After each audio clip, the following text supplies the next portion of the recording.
We're now going to talk about element positioning. So far, all our elements were relative positioned elements. That means that their position on the web page is determined by other elements. Now, elements with absolute position can be positioned anywhere we want inside their parent elements. But I guess I better show you how it works, right? Now, back to our web page. Suppose we wanted to know which date this article was written. In order to do that, we can position a date, let's say in this location here.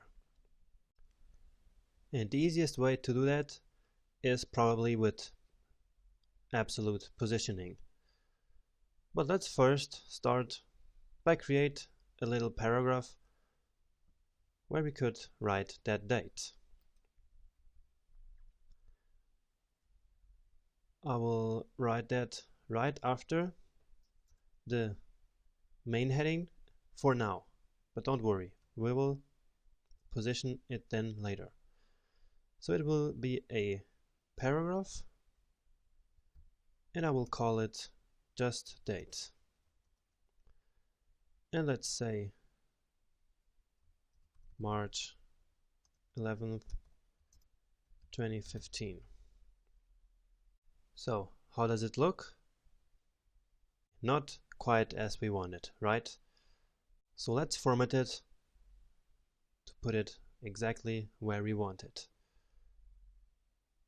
So back to the CSS, down here I will add a date class, as you already know how to do. Now the first thing we need to do is to ensure that the parent element is a relative positioned element. In this case, the parent of this P element is this blog post div. So let's edit it and say that its position is relative. Alright, now we can format this class here. So date has position absolute and not relative.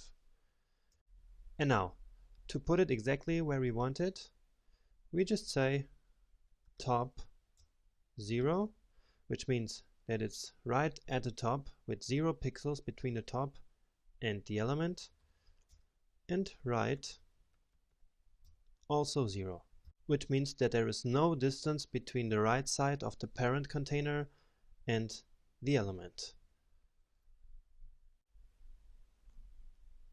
And there it is in the top right corner, just as we said. Now it's not quite where we want it yet, right? So you remember this padding between this box and this was 30 pixels, right?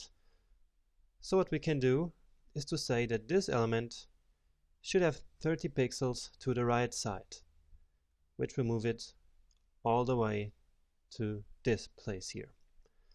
And now it also seems a little bit too much at the top, so we can say that there should be a distance of 10 pixels.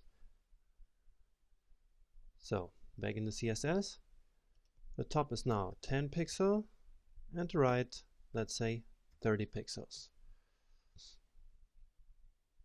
And there it is, exactly as we want it. Alright, so this is absolute positioning. It's very easy and very straightforward.